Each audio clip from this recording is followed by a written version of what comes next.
I sit and say, what in the mighty whiteness of your mindset makes you even think that you're even the person that should even be addressing this issue? How in the hell are you going to tell me what it's like to be a black man? How are you even evaluating that? At this point, I'm supposed to be the teacher. You're supposed to be the student. Let me know if you get what I'm saying. Like if a woman is telling me what it's like to be sexually assaulted, I can't sit here and tell her how she's supposed to feel about that or what that experience is like because I don't know. I cannot. I need to be quiet. I need to shut up and learn and listen. That's it. I can't. I'm not even qualified to have an opinion on that because I haven't gone through it. I don't know what it's like to be a woman. So this idea that there are people that have this paternalistic relationship with black people where they literally feel like they can tell us how hard it is to be black, that drives me crazy. That drives me crazy. So what I do like, personally, this is my personal opinion, is I like the fact that Kendrick drew that line in the sand to kind of just say, let's look at what's going on. Let's look at this industry. Let's look at the colonizer. He uses that term colonizer. I'm like, yeah, they've been colonizing everything since integration, but you allowed the colonization because you forgot that they're not like us. You are thinking that people are your friends, and then they come in and they cherry pick in your community. I saw the other day where a white guy named JJ Redick got hired as the coach of the LA Lakers. And if you know anything about JJ Redick, you'll know that he was a great basketball player, a pretty good basketball player. I wouldn't say great. He was a pretty good player with an amazing jump shot. He was known for being a great shooter. He also has a podcast, apparently, but he's never ever coached a team before. He's never been a head coach. And there was another guy, Sam Cassell, who I believe is one of the assistant coaches for the Boston Celtics, who just won an NBA title. Cassell won NBA titles as a player. He has many years of experience as a coach, and he got passed over for the job. And I saw a guy who was like, "This is not fair. Explain this to me." He was outraged. He was like, "This ain't right. This is not fair. How are you gonna do this?" And I said, "Yeah, I get you. I hear you. I hear you." I said, "But one thing that you forgot is they don't owe you anything. They what makes you think that you can be in a league that's owned and run by white people and be treated the same as a white man? I don't understand who even told you that that was ever going to occur. I need you to go back and rewind the clock about 60 years when we had professional sports leagues that were owned and controlled by black people. We had the Negro leagues, and when we had the Negro leagues, we got to pick who the coaches were going to be. When we had the Negro leagues, we got to pick who the GM was going to be. When we had the Negro leagues, we were the ones who received the profit from the best athletes in the world. But no, you forgot that they not like us and you let them come in. We did this together. Our ancestors did because we were so enamored with the idea that this other guy is acknowledging us that we let them come in and cherry pick our very best players. And they said, no, no, no, we don't want y'all running the league. We don't want y'all making the decisions.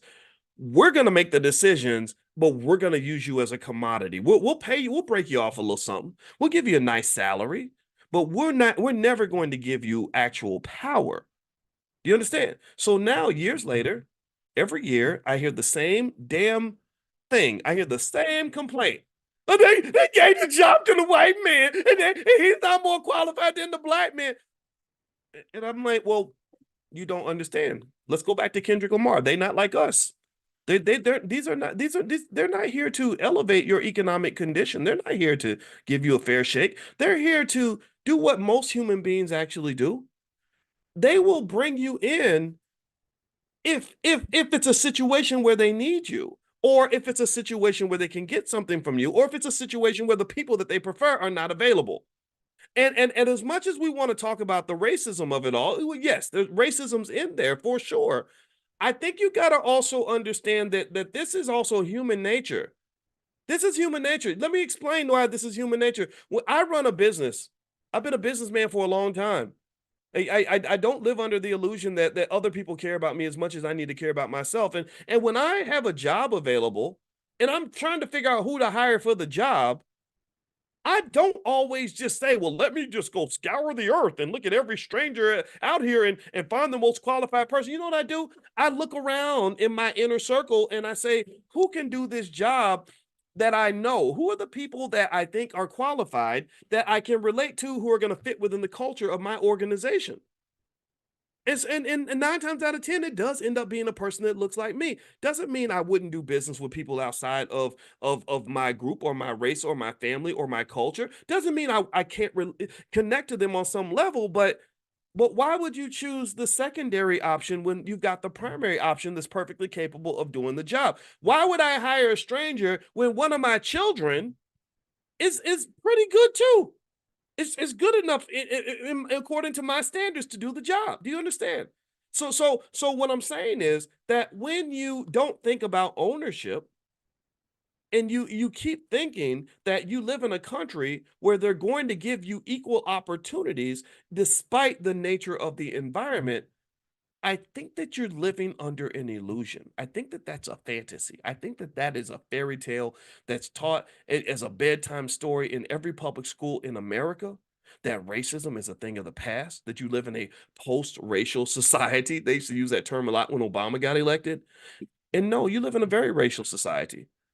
So if you ask me, if somebody says, well, Dr. Boyce, do you think that JJ Redick got the Lakers job because he's white? I say, well, hell yeah.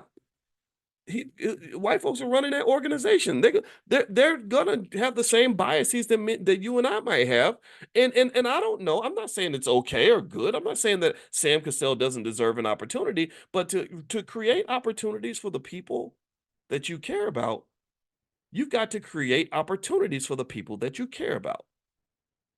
You can never live in a space where you don't control things and expect that everything's going to work out the way you want it to. Do you understand what I'm saying? Does this make sense? Like if I live in a space where I have control, if I live in a space where opportunities are created by me, which I do live in that space. It's not a big space. I've never tried to run $100 billion corporation like Elon Musk. I got my little business. And in my little business, I'm the king.